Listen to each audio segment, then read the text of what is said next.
Social media played a huge role in how I see myself today. I used to feel really ugly. Like I didn't look myself in the mirror. I wasn't aware of it.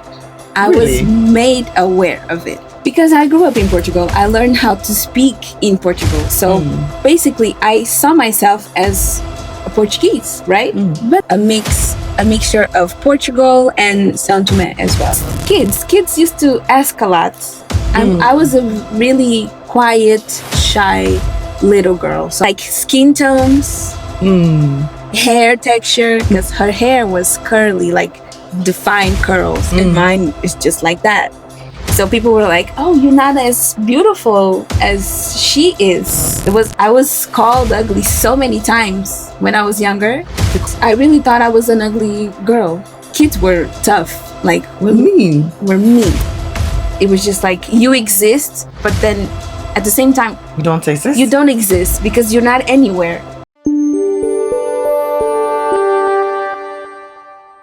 Welcome to Migrant Voices. Today's episode is a discussion about identity, belonging, and growing up between three cultures, actually. Our guest today is Nelma, who was born in Angola, grew up in Portugal, but also has roots in São Tomé, and she's going to tell us all about it. So let's just dive straight into it. Thank you for joining us, Nelma. Thank you for having me. Yes. Can you tell us just briefly about yourself? Okay, so I'm Nelma. I'm 27 years old. I was born in Angola, but then when I was 1 year old, my parents decided to move to Portugal, and that's where I grew up, basically. And I was just like living with mainly my father's side of the family. So my father is from São Tomé e Príncipe. So it was like, that was my growing up, a mixture of Portugal and São Tomé as well. How aware, growing up as a child, let's go into childhood first. How aware were you about your roots? Your Angolan roots, your São Tomé roots in the Portuguese land? I wasn't aware of it. I was Really? made aware of it. Because I grew up in Portugal, I learned how to speak in Portugal. So basically, I saw myself as a Portuguese, right? But then when I went to school, I remember I had a sitter. So I wasn't like in preschool like the other kids. I had a sitter, and then I went straight to school. At what age? I was 5 years old when I went to first grade. And then I was around other kids, majorly white. My neighborhood was also majorly white people. And so when I got into school, people were like, "Where are you from?" And I was like, "I don't know necessarily. Like, I know I was born in Angola, but I feel like I'm from here, And my mother, she didn't used to talk about Angola as much. She was in a complicated period of her life because she went through, when she was born, Angola was a colony, and then she went through civil war as well. So it's like a lot of trauma associated with my Angolan side. So I wasn't aware. And then people kept asking me, like, "Where are you from? Where are your parents from?" And I was like, In school? So yes, in school. Kids used to ask a lot. And how did you feel about that? I felt uncomfortable because I didn't know how to answer. Even though I knew that obviously I was born there, but I didn't have any evidence or any proof to say I can claim that country as my own.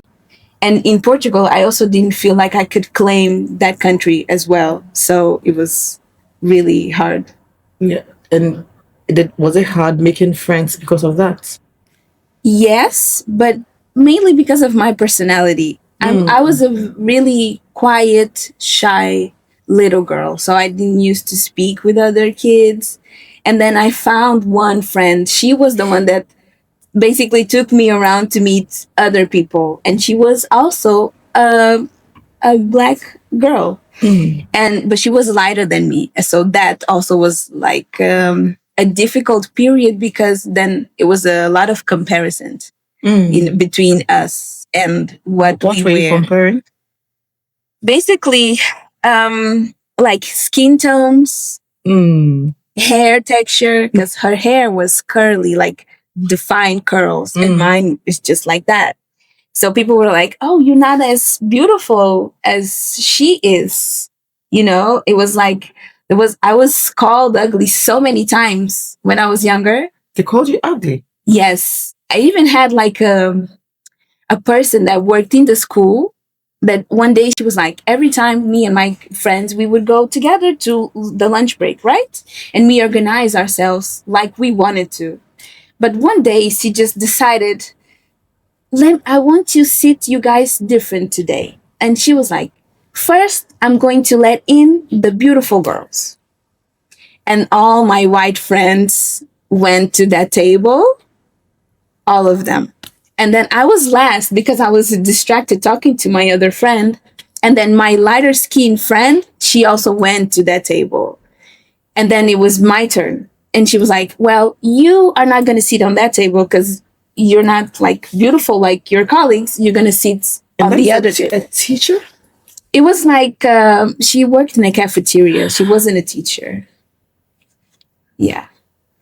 Well, I mean, when it's coming from kids, I understand, but from an adult, that's... Yes. And it was, to me, it's like the way my parents taught me is like, you have to respect adults. Adults know what they're talking about. And I was like, well, if she's an adult and she's calling me ugly in a way, because if I'm not going to sit in the beautiful table, what am I then? She's telling me that I'm ugly. So if an adult says that I'm ugly, it's not just the other kids. I'm going to believe it. So that was like my truth for a lot of years of my life, actually. So you did you grow up with that mindset? Of course. I really thought I was an ugly girl. Like since I went to school, because a lot of kids would pick on me, right? They would mock my hair, even though my hair was always in braids, but my colleagues were like straight hair and flows with the wind. And then they used to say that my skin color was just like poo. There was a guy I remember. Really? Yes, kids were tough. Like We're mean. Were mean. I remember there was a guy. I was always picked on by little boys. No, I don't know what reason, but maybe I have a target face. And he said to me, "Oh, you should like bathe with bleach so you can take their skin color out of your body." Like seriously, I hear this, like people have heard people say those things, like, oh this, but I've never heard somebody say it has happened to me in person. So no, it happened. That's why I keep opening my mouth, because it's for somebody to tell you that. And were there structures in the school for you to people to talk to about these things? No, I was lucky enough. I had a really nice teacher from the first grade to the fourth grade, and she actually helped me not be sad about it, because I used to get really sad.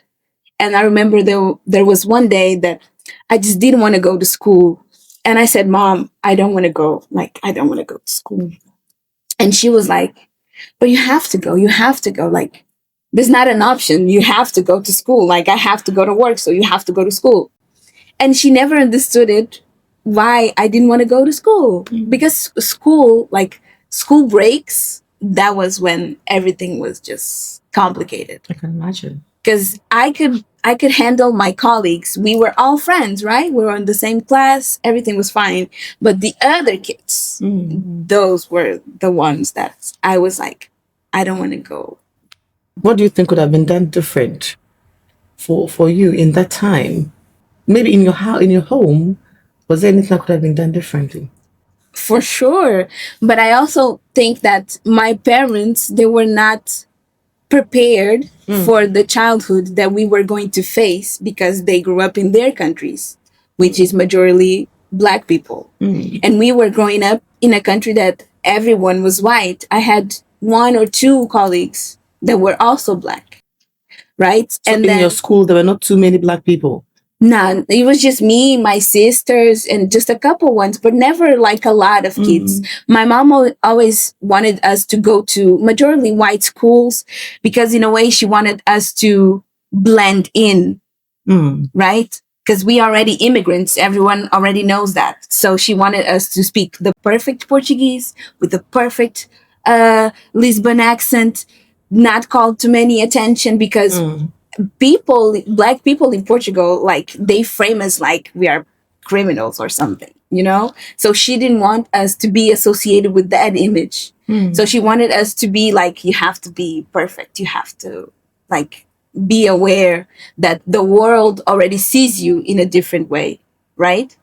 And so when I'm going through this kind of situations in school, I didn't feel like I could speak to my mother, right? Because she's not going to understand what I'm going through, the battles that I'm facing at school. So obviously me and my sisters, we needed more support from my parents, from teachers, like staff. There's a lot of racist staff in schools in Portugal, from my experience.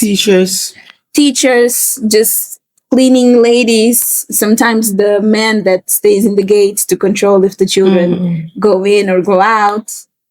It's just a lot of it. No, I think that you are in a position to be able to help a younger person who is probably going through the same situation that you are going through, having lived. I'm really hoping you take up some volunteering with these people who look like you or who have also been in such situations. But then you mentioned that you grew up more closely to your father's side Yes. of the culture. How did that affect your sense of self? Affect who you are? Even though I grew up with that side of the family, when I was around like my cousins and uncles and aunts, I just also didn't feel like I belonged. You know, there was just references, there's stories that I just couldn't relate, that I didn't understand where they're coming from. And then the language as well, because my family's side, from my father's side, they speak Forro. And I don't know any words of it, you know? And my dad also didn't teach us when we were younger, obviously, to not like disturb our perfect Portuguese. So there was not like, let's understand your culture in that way. The only way I could experience like African culture as a whole was through food. Yes. My mom she used to cook like Angolan dishes, and my father used to do also dishes from his country. So it was just that I had. And so, do you cook some of them yourself? Well, You try. Now that I'm older, I have tried and I did it perfectly. I'm so proud of myself because I used to see my mom do it, and I was like, maybe I should do it. Like, because I'm going to live in a different country now, right? And when I miss this food, who's going to cook it for me, right? So I decided to learn. I asked my mom for the recipe, like, give me a step by step. And then I did it, and I was really proud of myself. Did that make you feel more African? Yes. I was like, now, I have it. Now you have the spirit. Now I have it. Like, I think I'm gaining that sense of I belong in Africa in some way because of the way that I dress, the way that what I decided to study also in school, because growing up in Portugal, the way I saw the world, the way I saw like how history played out, it was very far from the truth. How they picture, like in history classes, I remember we only talk about Black people to talk about slavery and colonization. Only that. Really? Yes. What about the inventions and everything? None of that. Just slavery and colonization. And I remember every time we had to talk about it, we used to see my colleagues when we talk, oh, the slaves, they were like product, da da da. And the way they frame it as well, it's not like they were people. It was just like, it was also merchandise. And then all my colleagues. Say merchandise. Yeah. Yeah. And then all my colleagues would like look at me like I knew what they were talking about, right? And I was like, I don't understand the stares, but I also didn't know that I didn't understand and why I didn't understand it. But other than that, I just didn't had like references, right? People who looked like me outside of my school, because in my neighborhood there was just me, my family, and some other two families. In soap operas, you wouldn't see black people. In like these kids shows, you wouldn't see black people. So Wow. it was just like you exist, but then at the same time You don't exist? you don't exist because you're not anywhere. You don't see yourself. That's really interesting. You are here, but you're not here. Yes. And Wow. that's how I grew up. Like I know that I'm here, right? But why don't I see people who look like me in the television to present the news, for example? Like there was just one or two, but they were mainly in a channel that called RTP Africa, which is directly Something connected Africa. to Africa, right? It's Yeah. like you cannot exist if it's not to talk about Africa. And then it's not fair because there's a lot of I was born in Angola, but there's a lot of black Portuguese people. And they also have this duality that I know I'm from here, but then no one actually comes and validates your existence, right? Yeah, I think it's really important that we show up Yes. in those spaces. And I think for me, that is one of the reasons why I'm doing what I'm doing now. Because if you don't have these conversations, if you don't show up in these spaces, then our children, our children's children would have the same experience that you're having. And I 3 days ago had a very interesting conversation with somebody who said the exact same thing that you're saying, that in the industry that she is in, she lives in Denmark. In the industry that she lives in, she can count a handful of black people. And for her, I mean, it's not her fault that she's in Denmark. Her parents brought her. And for her, it's a constant struggle because you don't see people who look like you. Sometimes you want to feel African, but well, we are surrounded by faces that don't look like you or don't think like you. And it's important that you show up, and I mean, all of us show up and try to create spaces for people. And I'm really happy that you decided to even do this interview in itself. It's a way of showing up. So, but now let's talk about for want of a better word, came into yourself, because you talk about when I was a child, I had all of these identity issues. So when did you kind of grow out of this feeling of I'm not beautiful, I am being looked down upon? When did you go out of it? How did you come out of those situations? So I was 18 years old. I remember because I applied for college and I didn't get in. And so I said, well, I have to go to work because I cannot just be laying in the sofa. My mom would not allow that for me. So I went to work. And I remember my first job, I used to work at a bakery. And there was just a lot of white people everywhere. I was the only black employee on that specific place. And I felt weird about it, but I was always around white people, right? And I had white friends, but in some levels they couldn't understand my experience of being alive and the life that I had. And I remember that specific place, they got shut down and we were transferred to another place. And that place was the switch in my mind because there was a lot of black people. I could just talk to a lot of black people every day. And I was like, I like it here. And I just didn't know why I like it. But I knew I liked being there because I felt like I could see myself in other people who look like me. And then in that same time, I think I created my Instagram account. Social media played a huge role in how I see myself today because I was able to see other black people just around the world. That's interesting. Right? And I could see them. And I remember that before my 18th birthday, I used to feel really ugly. Like I didn't look myself in the mirror. And seeing other people, and I saw these people are also beautiful. They are black and they are beautiful. So how come I can find these people beautiful and not find myself beautiful? Right? And then at that time as well, there was like a movement of these black girls like liking their hair. And the hair was the key. I love your hair. Thank you.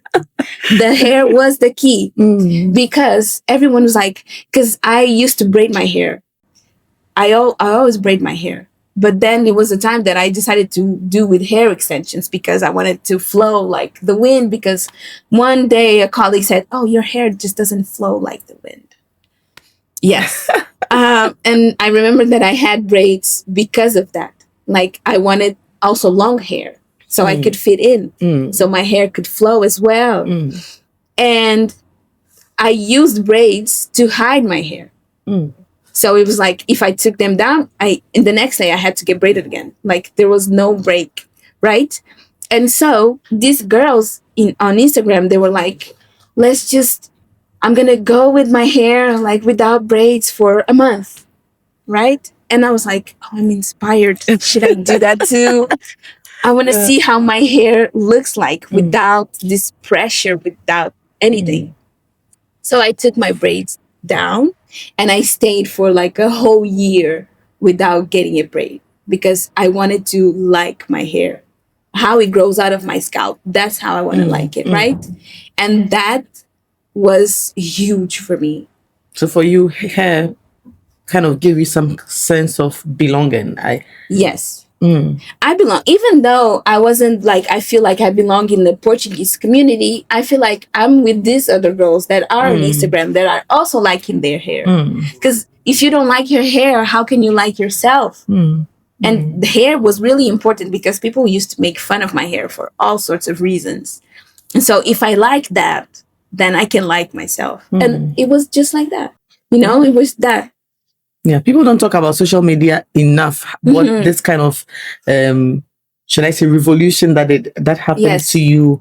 I think it's important, and I hope you haven't closed your Instagram account down. No, it's still open. Yeah, because I think it's a very significant thing. Seeing others who look like you, who behave like you, who do things the way you want to do them, can also push you in some good directions, if I should say. Yeah. Now let's talk about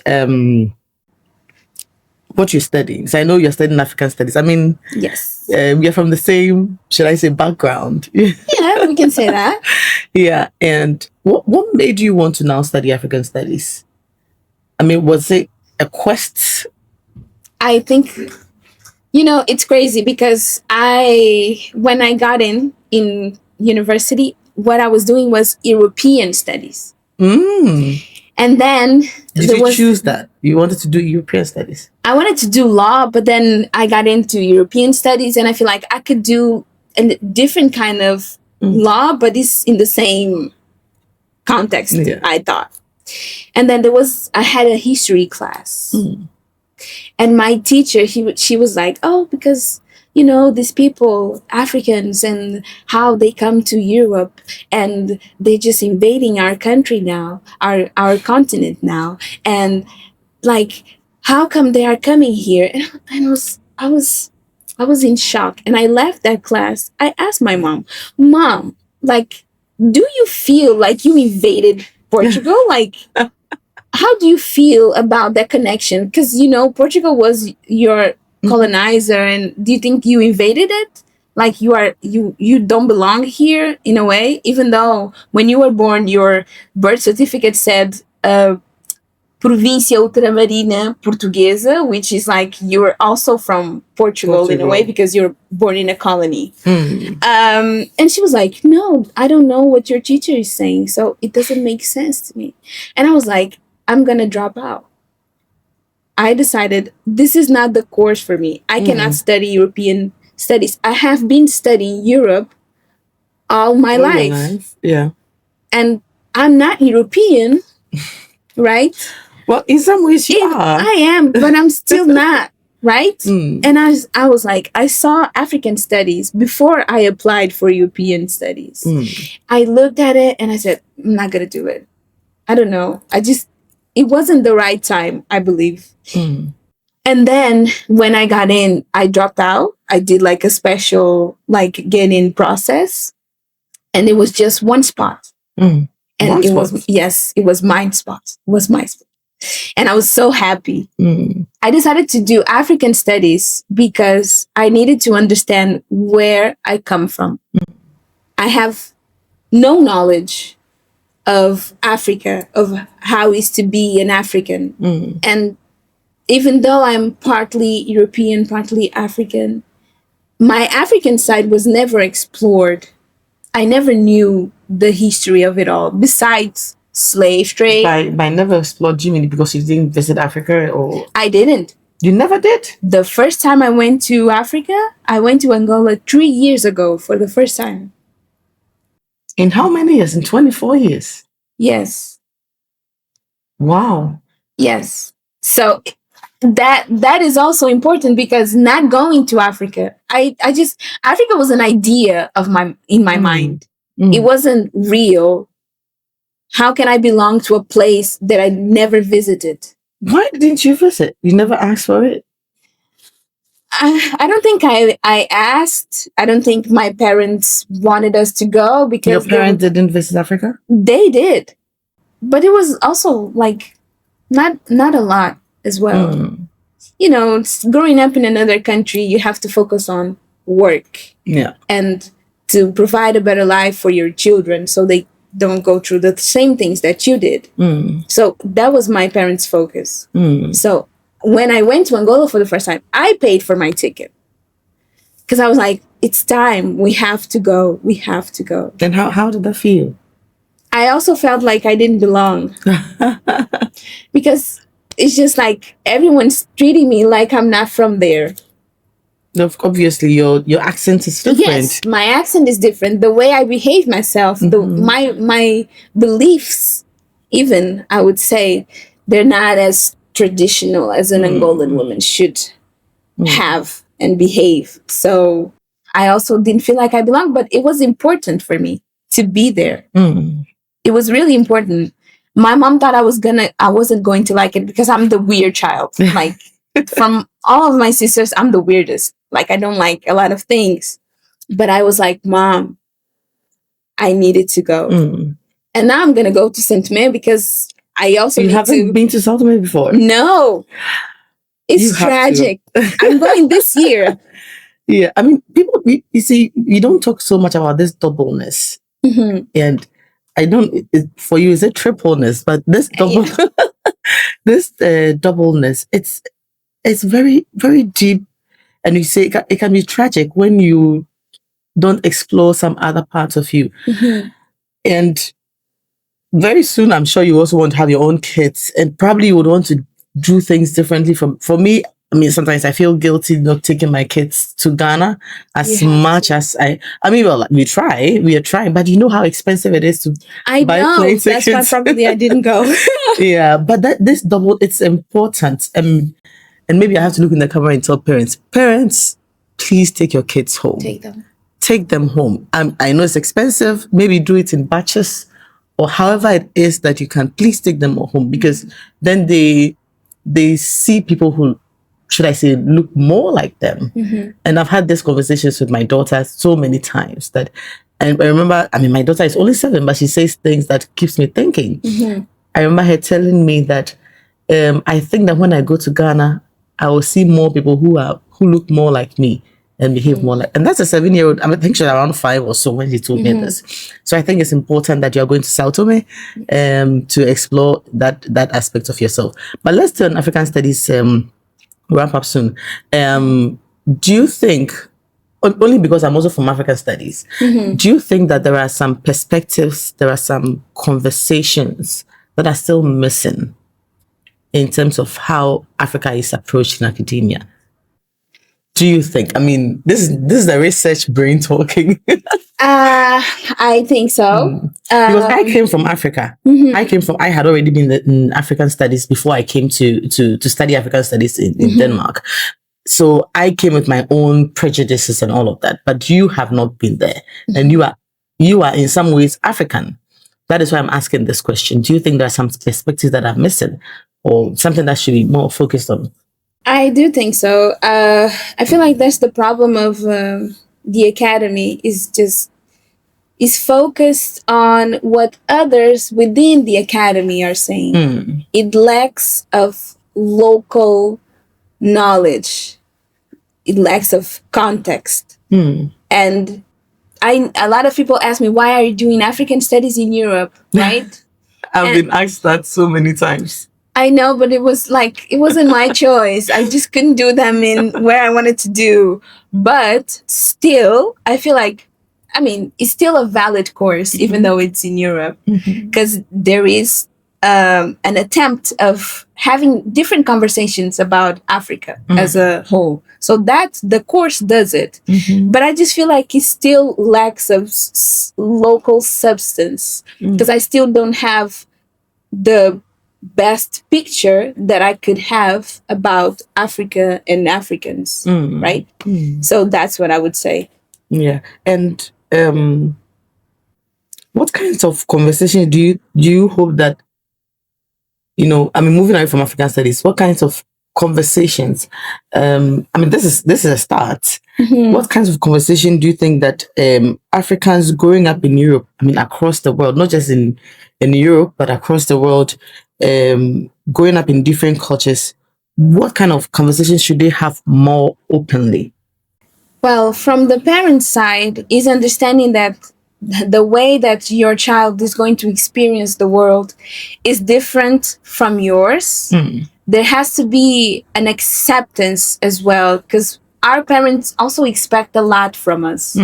And sometimes we need to be weak. We need to have moments that we can cry with our parents from all the things that we are going through in school, whether it's in school or work. We need that break, because the world is already tough on us. So we need to come into a more stable, safe, calmer environment for us to express ourselves. We also don't express ourselves a lot in African households. You're not allowed to say too many things. Yes,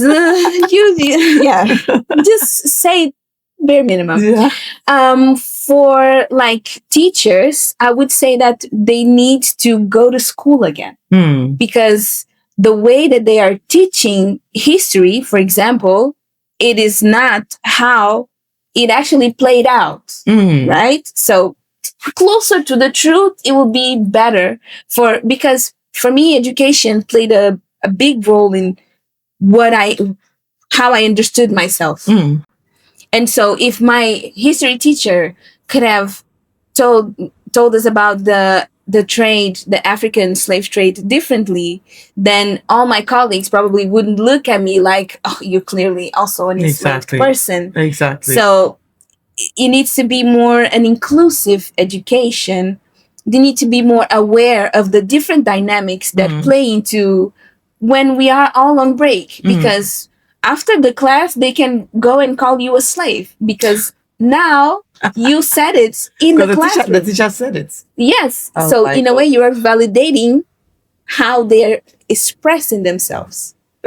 And for us as individuals, we need to talk more to each other. Because I believe I didn't have a lot of black friends when I was growing up, but the ones that I had, we were comparing, right? And probably we shouldn't have done that. It's like understanding that you are special how you are, and I am special because how I am. Understand that we are flawed as people because people have flaws, but as like black people, to embrace ourselves in our differences. We don't need to have the same nose, the same lips, the same skin color to just be okay with another black person, right? So there's a lot of conversations that need to happen in different kind of settings. That's what I believe. Yeah. And African parents need to do more.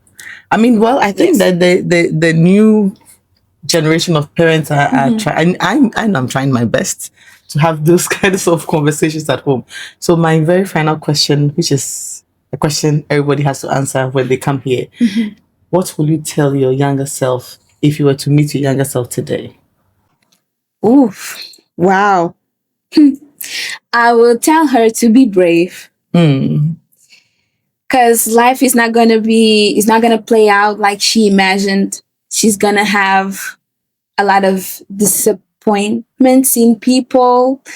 But to stay resilient, like believe in what you believe is also correct. You don't have to mold yourself to fit into what people expect of you. And you are definitely beautiful. I would say that to finish. Yeah. Wow.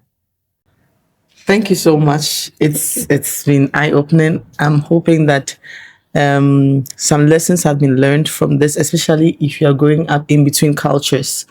Know that no matter where you find yourself or what you're doing, you are special, you're beautiful, your story matters. And so don't let anybody put you down. And if you're a parent or you just moved anywhere, know that you have to make a conscious effort to help a younger person. Speak something nice with a younger person. If you're a teacher, it's very important that you speak some nice words to the children, because these things that we tell them, they have a way of growing with them as they grow. So thank you so much for joining us, and thank you for watching. See you in the next episode. This is Migrant Voices, where every journey tells a story. Migrant Voices, where every journey tells a story.